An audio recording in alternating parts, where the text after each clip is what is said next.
Growing through a pandemic, solutions that you can live with. Hi, I'm Dr. Eric Spann, Medical Director of Baxter Regional Hometown Clinics and a very happily employed physician at Baxter Regional Health System. I also happen to be the author, as of late, of the What's Up Doc podcast on Apple Podcast and Spotify, and also our YouTube channel called What's Up Doc. So please feel free to subscribe to both and share them if you find this presentation worth your time. This video was prepared at the request of the leaders of the Schliemann Center for Women's Health Education, which is part of Baxter Regional Medical Center's effort to provide superior health care for women at all stages of their lives. At the Schliemann Center for Women's Health Education, their goals are to help women choose a pathway for complete wellness and balance in everyday life, to inspire and motivate women to make positive changes, to support women in all phases of life and health, and to serve as a resource in our community for comprehensive women's health. Everything that you will hear today is in total harmony and alignment with the above. And our mission at Baxter Regional Hometown Clinics is to help our neighbors live larger lives long term. What I share with you now by video, I share with my patients on a regular basis, whether regarding body, mind, or spirit. So introduction, the right perspective. So, because it's warm under these lights, I'm going to take the white coat off and let's just talk for a bit. Oh, that's better. So our subject today is growing through a pandemic, solutions that you can live with. By way of introduction, let's consider the times and the trials that we face with the rioting, political upheaval, media frenzy, election hyperpartisanship, and of course the COVID pandemic. It is stressful and difficult, but it is not unprecedented. During the truly unprecedented World War I, called the war to end all wars at the time, the world dealt with the loss of 50 to 100 million lives from the great influenza epidemic of 1918 to 1920.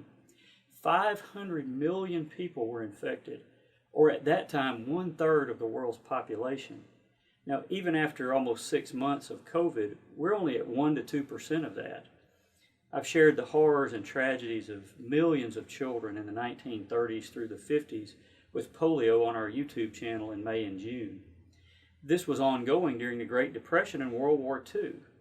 It does seem that our forefathers dealt with these crises better, maybe because the trials of life and survival were more real to them, including childhood death, which was a routine happening, and the media access was manifestly more difficult to access, and we weren't oppressed by 24/7 anything.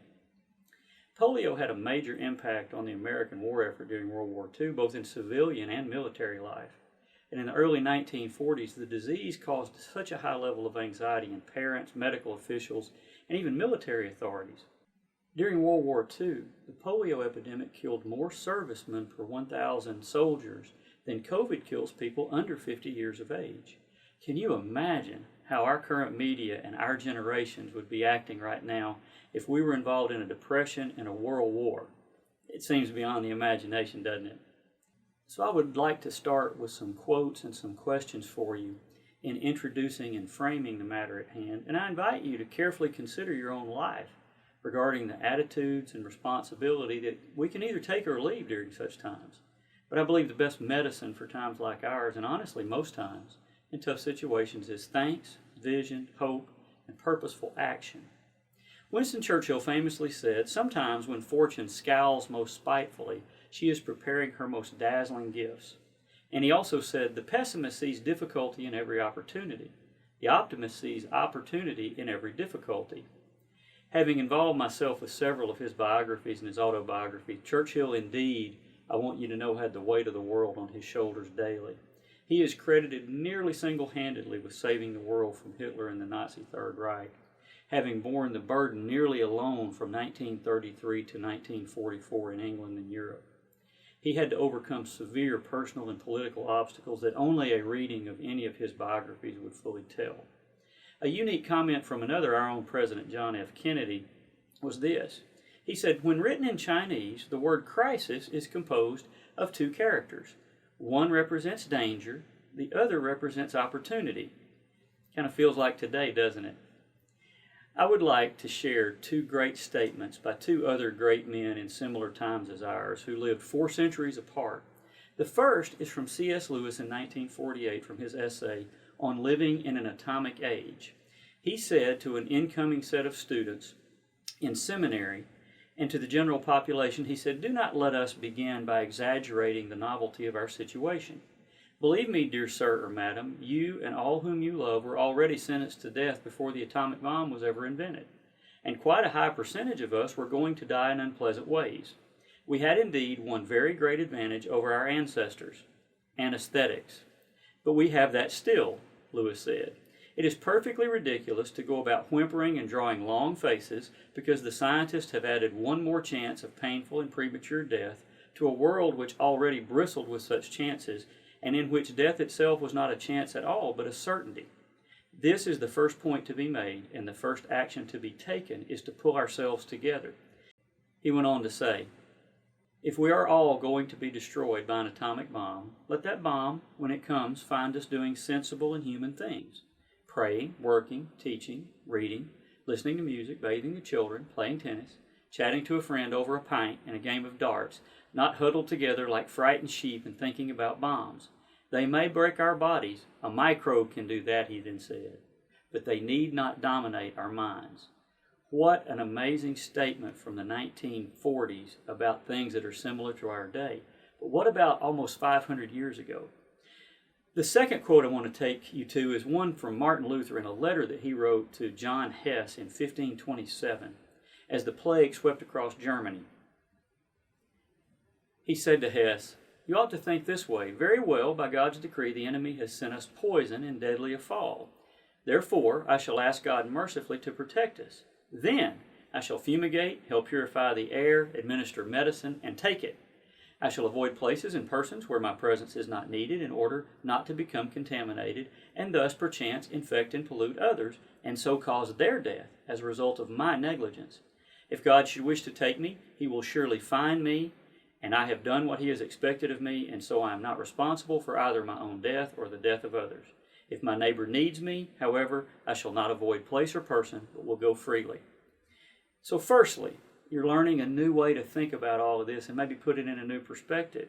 So I'm going to offer you several solutions today, and solution number one is create an optimistic outlook that views the opportunities, not just the obstacles in the current crises we face. Solution number two is to view the issues with logic, not emotion. Keep the issues and risks in perspective.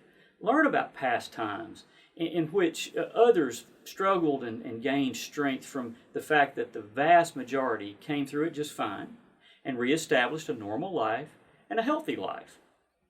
So part two, motivation. Let's dig into the issues at hand and get some new motivation for how to act and live. So it's important to address what we can do here and now with growth and solutions regarding our current situation.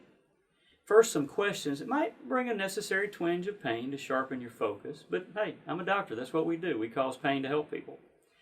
So, a question, how have you done physically, mentally, and spiritually since March the 9th? Are you fitter, stronger, more caring, better educated, leaner, or a deeper person than you were before then? Do you command more respect than you did last year? Do people trust you and like you more now than then? Also, are you becoming a more cynical person?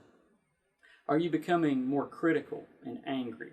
Someone who's pulling into yourself, building up walls to others due to the circumstances that are outside of your reach and your control? Or are you becoming a more loving person who's better able to serve others because of what you are choosing to do today that is completely within your control? Have you complained more or been more thankful? If you don't like some of the answers you've gotten, let's see if we can help. So let's see if we can share some time that might rev your engine up for more change with this motivation that I want to create.